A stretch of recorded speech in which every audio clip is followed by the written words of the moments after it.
Lawangan prediksi tarot untuk Nikita Mirzani. Iya. Buat persidangan besok ya? Buat persidangan besok, pledoi. Oke, pledoi. Oke. Oke, kira-kira gimana Mas? Oke, untuk besok kira-kira akan seperti apa situasi atau lebih tepatnya kehebohan-kehebohan apa yang akan terjadi di sidang Nikmir? Waduh, akan memanas di sini. Ini adalah tower. Kemungkinan besar di sini Niki bisa jadi orang yang mengeluarkan amarahnya di sini, kita lihat di sini tower. Terus ini pun akan bersangkut paut dengan omongan Niki, di mana akhirnya orang-orang yang selama ini membackup atau bukan membayar ya, lebih tepatnya membackup lah secara finansial kepada para pelapor dan juga lawan-lawan Niki akan diomongin oleh Niki di sini dan akan diungkapkan oleh Niki di sini. Gitu. Terus banyak sekali rahasia-rahasia yang akan terbuka di sini, di mana ini akan omongan Niki ini bisa jadi acuan untuk meringankan tuntutannya dia, Niki. Kenapa? Karena banyak kali akhirnya di sini yang diomongkan oleh Niki ini akhirnya berbalik dengan para pelapor ini. Akhirnya pelapor ini merasa insecure di sini. Dia merasa bahwa laporan Niki ini akan berpengaruh untuk dia. Nah, dan ini pun akan menjadi satu tolak ukur untuk Niki, di mana dia akan menjadi orang yang lebih baik lagi. Mas, untuk sidang besok itu kan pledoi ya, pembelaan dari Niki ya, di mana Niki akan membacakan semua apa yang menjadi unek-uneknya. Kalau bahasanya adalah akankah ada drama tangis atau apapun Mas besok Mas? Seperti biasa, yang namanya sidang Nikmir ini selalu ada drama, selalu ada gimmick-gimmick. Apakah besok akan ada? Ada. Ini akan drama yang lebih besar lagi di sini. Kemungkinan besar adalah Nikmir akan mengambil peranan sebagai center of point di persidangan ini. Tuh. Kenapa? Karena kemungkinan besar Niki akan berdrama di sini. Drama itu apa gini? Sorry, bukan berdrama. Lebih tepatnya adalah dia mengeluarkan semua isi dan unek-uneknya dia yang akan berbalut dengan tangisan ada di sini. Ini ada tangisan di sini. Di mana persidangan ini akan menjadi satu persidangan yang spektak lah intinya di persidangan besok ini. Karena di sini ada persidangan dengan uang di sini. Kemungkinan besar Niki akan mau meluapkan itu dan akan membongkar semua orang-orang atau bukan biang kerok ya, lebih tepatnya adalah orang yang membackup RG di sini. Oke Mas, tapi kalau kita lihat dari kan setiap sidang ini selalu hadir para pendukung Niki ya Mas. Yeah. Untuk sidang besok apakah seperti yang beberapa waktu lalu sempat membludak dan ada sedikit kisruh lah Mas? Ya. Besok itu word kemungkinan besar adalah fans berat Niki dan juga para support dari Niki akan datang semua. Yang mereka pun akan menggaungkan lah untuk memberikan support lebih kepada Niki sendiri. Yang di sini kita bisa bilang bahwa ini nanti ada peran orang yang memberikan support lebih untuk fans-fansnya Niki. Mungkin ada yang memberikan support dalam bentuk makanan atau apa, nanti ada di situ. Nanti itu akan terlihat di situ banyak sekali orang-orang yang memberikan support kepada Niki di situ. Mas, setelah pledoi besok, apakah peluang Nikita untuk bebas masih besar atau seperti apa Mas?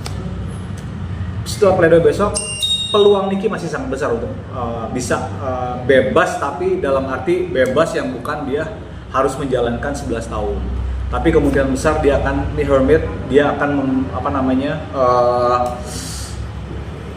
bermediasi, dan dia juga akan memberikan bukan bantahan, lebih tepatnya adalah pembelaan-pembelaan dari Niki sendiri yang akhirnya bisa meringankan hukuman yang Niki sedang alami, yang sedang dijalankan oleh Niki sekarang.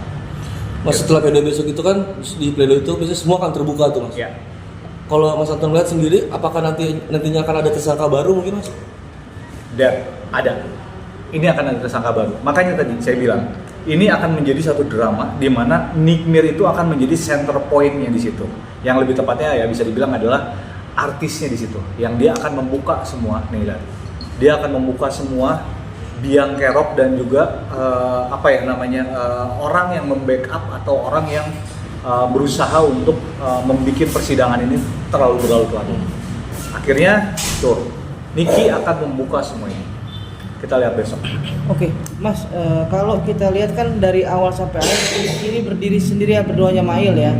Sedangkan kalau JPU kan selalu pembacaan di eksepsi dan pembacaan kemarin di putusan itu kan sebelumnya kan tersebutlah 2 nama. Terus bahkan satu nama terus menerus.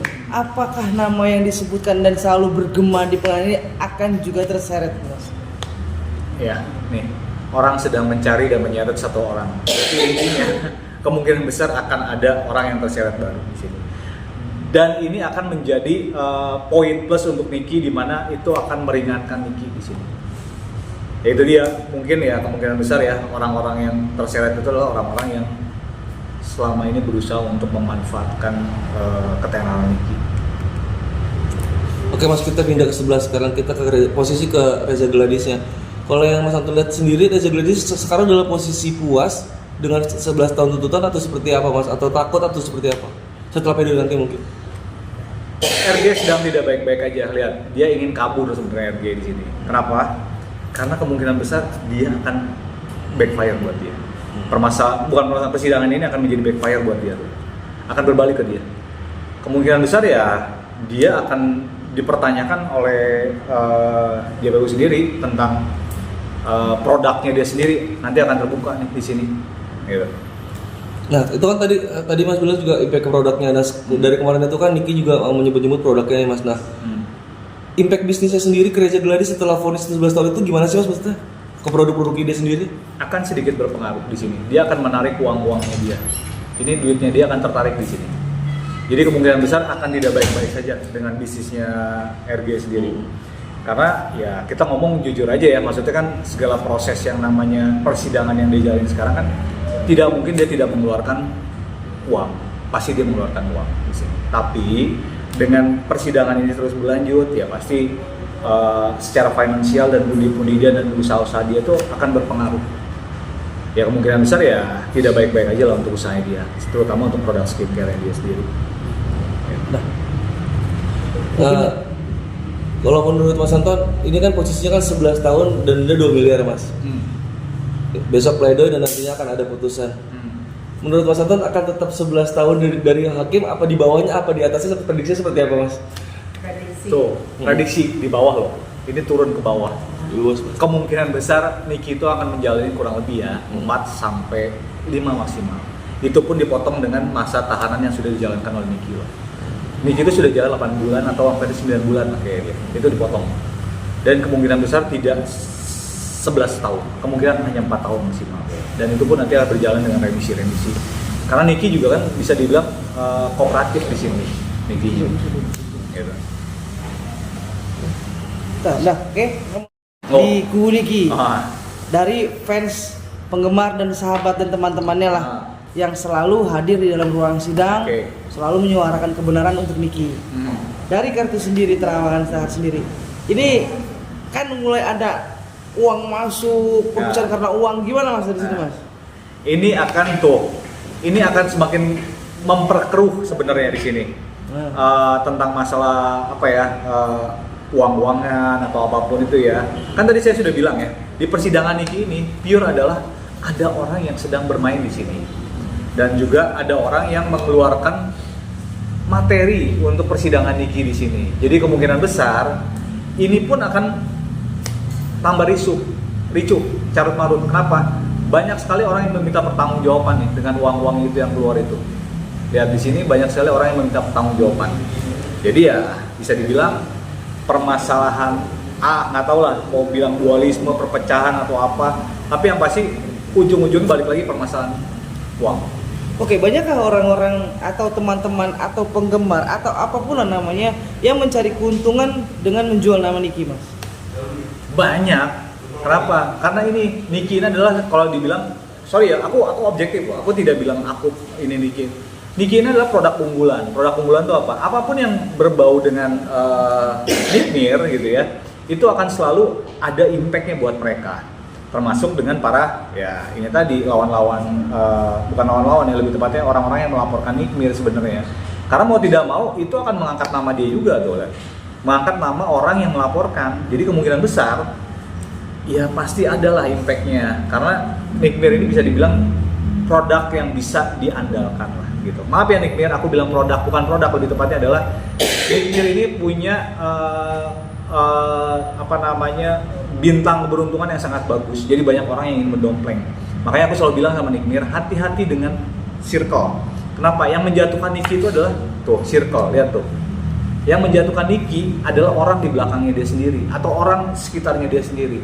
Jadi kemungkinan Niki harus setelah kejadian ini harus lebih berhati-hati dengan teman sekitar, circle, dan juga orang yang untuk mengajak dia berbisnis apapun itu bentuknya.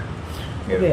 Ini kan ada sudah mulai, bahkan ada yang berani menarik diri dan memilih untuk mendukung RG nih. Nah, Ini kan seperti kayak mencari keuntungan di dalam kesulitan Ya. seorang ya.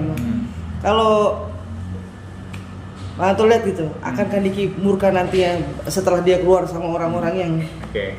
Apakah ini akan Niki menjadi balas dendam pada mereka ya? Enggak. Niki ini orang yang objektif sebenarnya. Kita mengakui loh bahwa dengan kebarbarannya Niki ini sebenarnya dia itu adalah tipikal orang yang tidak pernah ada dendam sebenarnya. Cuman ya kita tahu lah omongan Nikmir ini sangat pedes ya. Maksudnya omongan itu dia dilontarkan itu dalam bentuk yang spontanitas gitu. Jadi Nikmir ya kalau untuk sakit hati sih saya agak jauh lah di sini sakit hati. Emang ada sakit hati tapi untuk orang-orang tertentu. Tapi dengan orang-orang yang sekarang berseberangan sama dia nggak terlalu. Oke, saya mulai satu lagi nih. Oke. Yang hadir ke sana betul gak sih mendukung Niki? Tulus gak sih? Pertanyaan bagus loh. Pendukung Niki banyak yang tulus, tapi banyak juga setengah. Ini kan setengah nih. Ini ada setengah permainan di sini. Ada juga setengah yang tidak tulus dan banyak memanfaatkan situasi Niki. Jadi intinya, yaitu dia, aku bilang kita sebagai orang yang maksudnya normal-normal aja, kita bisa melihat ini kok sebenarnya. Secara kita melihat orang-orang yang ada di persidangan Niki, itu banyak sekali orang yang berusaha banyak untuk pansos juga, banyak juga untuk menaikkan ratingnya dia dan macam-macam lah intinya. Bahkan ada yang cari uang di situ ada. Nih, cari uang udah jelas nih, dia ngangkat trofi di sini. Berarti intinya orang yang mencari uang itu kan banyak sekali orang yang berharap untuk ada yang namanya pundi-pundi uang untuk mereka sendiri di sini. Termasuk popularitas mereka loh, popularitas mereka sendiri. Gitu. Oke. Sip. Oke. Oke.